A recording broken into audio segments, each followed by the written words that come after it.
Hi everyone, I just have a quick tutorial for the magic ring. The magic ring is an adjustable loop that you can start circular projects with, and it substitutes for a loop of chain stitches. And the magic ring is really nice because it's adjustable. It makes a really tight center, and you don't have to worry about how many chains are in it to start it. It's really easy. I use it for all my circular projects. There's a lot of tutorials out there, so this is just how I do it. So I take my left hand, my yarn hand, and the tail end of the yarn goes over these two fingers, and I sort of catch it with the bottom two. So I'm going to wrap under and over these two fingers once and trap that yarn with my thumb while I come in with the hook under this top part of the yarn. So we've got this yarn crossing.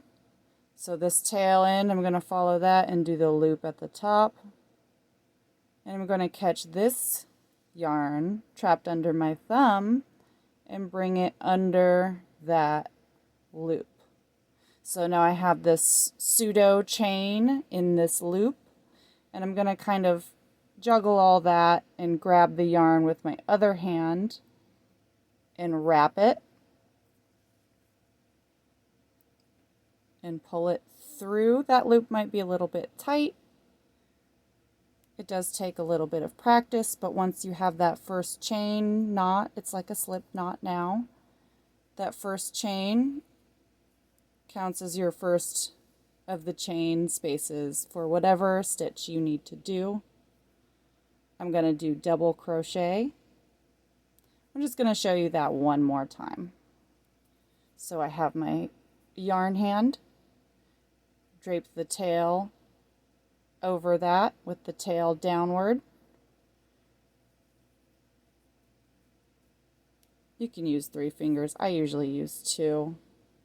So I have that draped, catch it, wrap it once, and then trap that with my thumb, come under this trapped tail piece, grab that piece that's trapped with the thumb and bring it around so that your hook is in position to do a chain stitch. It's kind of hard to grab that yarn. You can do it without using your opposite hand. I like to use my opposite hand because I just think it's easier.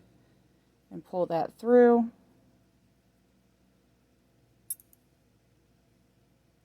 And there's that chain stitch worked into this loop, which is tightenable. So tighten that up so you're not losing this loop.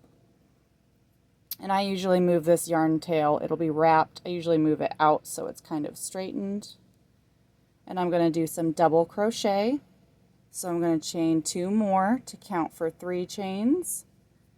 And I'm holding this loop with my fingers here, just kind of holding it open so I can work these stitches. I just start working the double crochet stitches directly into the space of the loop to start a circular double crochet piece. Circular double crochet pieces need about 12 double crochets to start a good circle, a good flat circle. Depends on your gauge a little bit, but I find that 12 is normally the number.